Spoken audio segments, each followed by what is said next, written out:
Hello everybody, my name is Sam Harkin, and welcome to Reviews Day. And since this is October, that means it's going to be obligatory scary stuff. Ghost! Ooh, is my hand out of frame?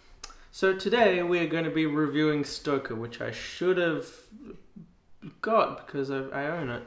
Bam! So I'm going to start off with doing a mini review.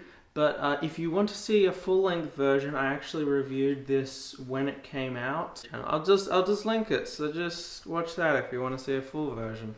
But you know, the quick version is I think this is just an excellent movie. It is fantastically directed. The story is really creepy, which we'll get into in the discussion. I think it is acted well.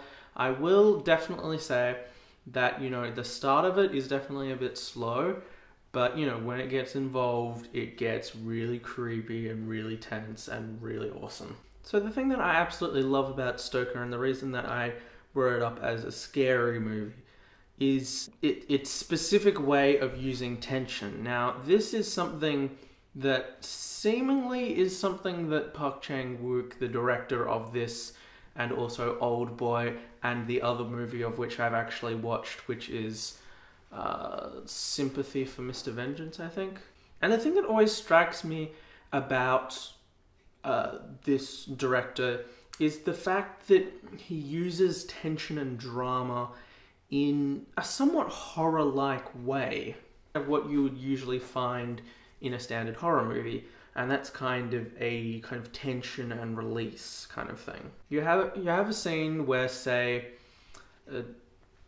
the main character is hiding under a bed, and the killer is like stomping around and dragging his machete or his chainsaw or whatever, about to like hack this girl or boy to pieces. And eventually what happens is the killer finds them and like, oh no, scary, and this kind of releases the tension a bit. Like, obviously there is still tension there because,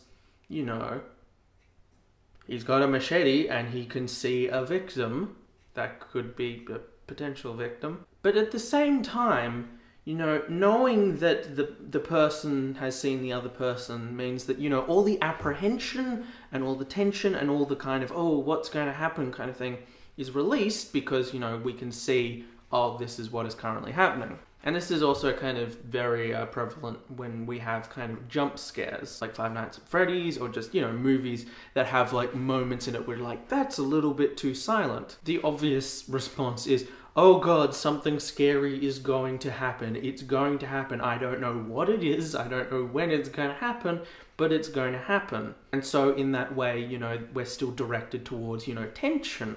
It's not necessarily, and we're still kind of directed towards tension because like something's going to pop out, and when something does pop out, there's always this feeling of relief of, oh, okay, we know what has happened, it has happened, and as is usually the case with things that are specifically jump scares, like not necessarily things that are gory, which might stick with you a bit. When it's something that is a jump scare, it's usually fairly kind of transitory. So, oh god, scary, oh, it's fun. The reason that I bring this up is the way that Park Chan-wook does this kind of stuff is usually a bit different. Quite a lot of the time there is a bit of a build-up of tension, but there is not really as much release. Now, the thing that is worth noting is that this isn't specifically a horror movie. It's very much kind of a dramatic movie. I feel that it kind of plays into the ideas and the mechanics of a horror movie. Firstly, it deals with kind of macabre stuff. So for example, in Stoker, not really getting into spoilers because, it's pretty heavily implied by the trailer, I have to say. There's, murder, there's assault, there's sexual assault, like attempted rape kind of stuff. So, it is very in-your-face kind of thing. Like, it is still stuff that would be kind of considered crime drama if it didn't have this very kind of dark, foreboding style to it. But it does very much have these moments that, might even not be considered like jump scares. They might just be, we're preparing for a loud noise. A simple example is one of the characters is reminiscing about a time that they went hunting, and there's all this kind of thing of like, wait for the right moment, wait until everything is perfect, everything is lined up, then take the shot. And we can kind of see, oh, okay, we're getting close to this moment.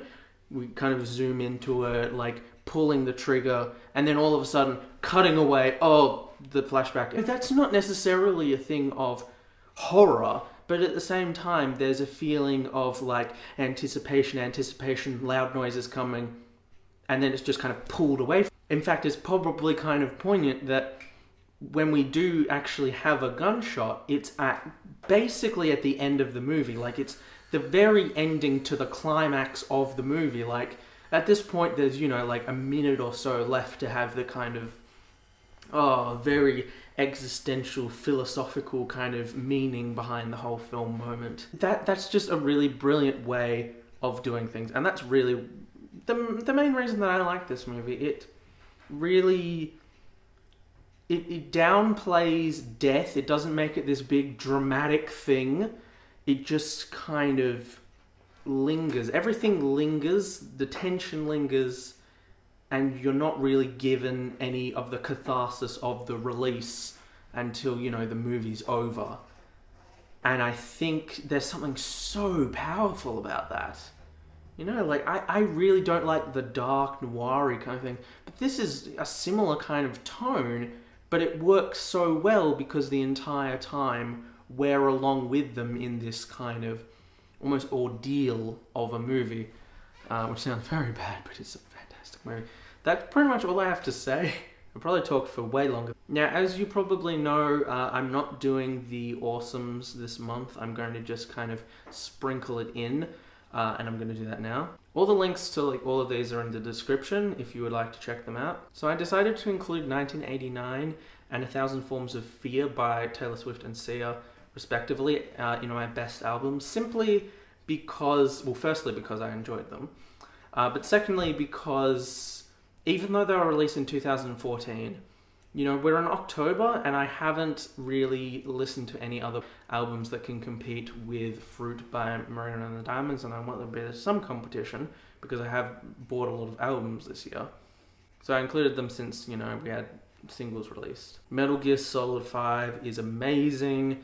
I'm planning to do a reviews day on that next month, but I kind of want to get far enough through it that I can understand all the, you know, the ins and outs of what I like and what I don't like about the game. And while it's nowhere near as good as Metal Gear Solid 5 and not gonna, you know, be the best of the year, Keep Talking and Nobody Explodes. Oh, I just played that like with my friends today, and it is so much fun. It's such a simple and brilliant game. Yeah, so, you know, you can look at those, you can look at some additional ones, and hopefully you guys will find something that you like.